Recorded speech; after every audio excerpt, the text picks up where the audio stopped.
আসসালামু আলাইকুম প্রিয় জাতীয় বিশ্ববিদ্যালয়ে ভর্তি পরীক্ষার্থীরা। জাতীয় বিশ্ববিদ্যালয়ে ভর্তি পরীক্ষার এখন আর বেশি সময় বাকি নেই। শেষ মুহূর্তের মাঝখানে কয়েক ঘন্টার প্রস্তুতি আমরা শুধুমাত্র গুছিয়ে নিচ্ছি।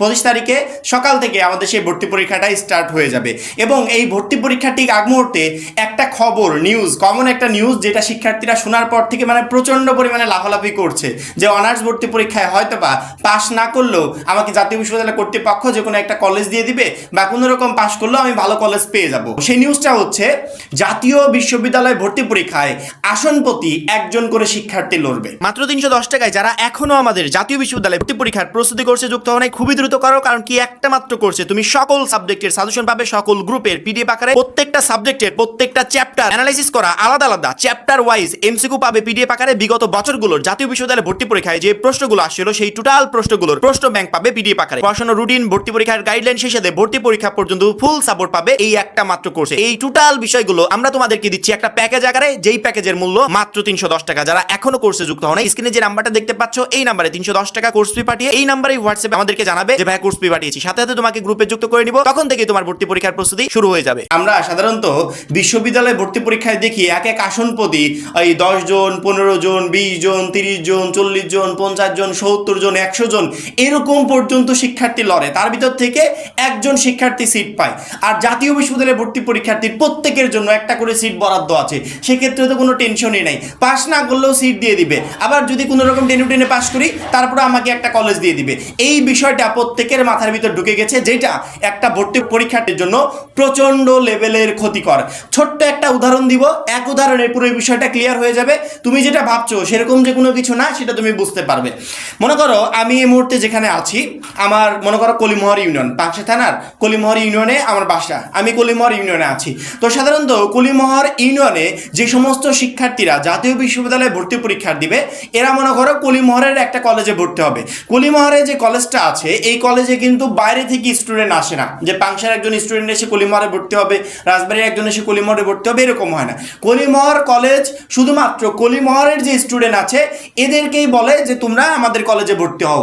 এখন কলিমোহরের যে সমস্ত শিক্ষার্থীরা আছে এরা আবার সবাই এই কলেজে ভর্তি হবে না, কারণ কি এদের টার্গেট যে আমি ভালো একটা কলেজে ভর্তি হবো। তার মানে কি কলিমোহরের কলেজগুলো সেরকম একটা স্টুডেন্ট পাচ্ছে না। এখন কেউ যদি কোনো রকম টেনে পাস করে এবং কলিমোহরে ভর্তির ইচ্ছা পোষণ করে, কলিমোহর কলেজ তাকে দাম করে নিয়ে নিবে। তারা চেষ্টা করবে সর্বোচ্চ এমন উপায়ে যে ওই স্টুডেন্টরা যেন আমাদের কলেজেই ভর্তি হয়। এখন কলিমোহর কলেজে তুমি যত স্টুডেন্টই ভর্তি করো না কেন, তারপরে দেখবে ঠিকই সিট খালি রয়েছে, অর্থাৎ তাদের যতগুলো সিট আছে প্রত্যেকটা ফিল আপ হচ্ছে না। এর জায়গা তুমি যখনই রাজশাহী কলেজে ভর্তি হতে যাবে, রাজশাহী কলেজে মনে করো সিট আছে মোটে 300, সেখানে আবেদন করেছে মনে করো 3000 স্টুডেন্ট। 3000 স্টুডেন্টই পরীক্ষায় পাশ করলো। রাজশাহী কলেজ কখনো কি সেই 300 সিটের বিপরীতে 3000 স্টুডেন্টকে নিতে পারবে? কখনো পারবে না। তারা কি করবে, ওই 3000-এর ভিতর প্রথম সারির দিকে যে 300 জন থাকবে ওই 300 জনকে তারা নিবে। তাহলে এই অনার্স ভর্তি পরীক্ষা শিক্ষার্থী প্রতি একটা করে আসন থেকে লাভ কি? আসন থাকলেও তো আমার কোনো কিছু যায় আসে না, কারণ আমি ভর্তি হতে পারবো না।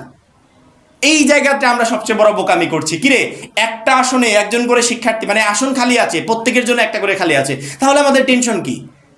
আরে টেনশন তাদের জন্য যারা ভালো কলেজগুলোতে পড়াশোনা করতে চাচ্ছে। তুমি ইচ্ছা করলেই ভালো কলেজে আমি পাস কেন, তুমি যদি 50% প্লাস নাম্বারও তুলো তারপরে ভালো কলেজে ভর্তি হতে পারবে না। ভালো কলেজে ওই 300 আসনের বিপরীতে ঠিকই 3000 জন শিক্ষার্থী লড়াই করবে। ভালো কলেজে ওই 200 আসনের বিপরীতে ঠিকই 2000 জন শিক্ষার্থী লড়াই করবে, যতই আসন প্রতি একজন করে শিক্ষার্থী থাকুক। তুমি যদি বলো যে ভাই আমি একবারে নিম্নমানের, বাংলাদেশের সবচেয়ে যে নিম্নমানের কলেজগুলো আছে সেখানে ভর্তি হলে আমার চলবে, সেক্ষেত্রে কোনো প্রবলেম নাই।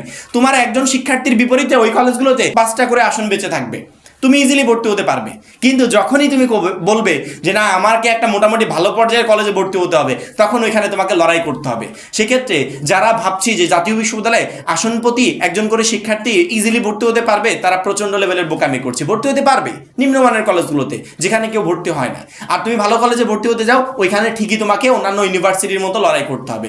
প্রচণ্ড পরিমাণে হার্ডওয়ার্ক করো, কারণ কি সামনের এই কয়দিনের পরিশ্রমই তোমাকে জাতীয় বিশ্ববিদ্যালয়ে ভর্তি পরীক্ষায় ভালো রেজাল্ট করতে, ভালো নাম্বার পেয়ে উত্তীর্ণ হতে প্রচণ্ড পরিমাণে হেল্প করবে। সেক্ষেত্রে যারা এখনো আমাদের জাতীয় বিশ্ববিদ্যালয়ে ভর্তি পরীক্ষার প্রস্তুতি কোর্সে যুক্ত হওয়া খুবই দ্রুত যুক্ত হয়ে যাবে, কারণ কি আমাদের ওই একটা মাত্র কোর্সই তোমাকে শেষ মুহূর্তে বেস্ট একটা প্রিপারেশন নিতে সহযোগিতা করবে। সবাই ভালো থাকবে, সুস্থ থাকবে, আল্লাহ হাফেজ।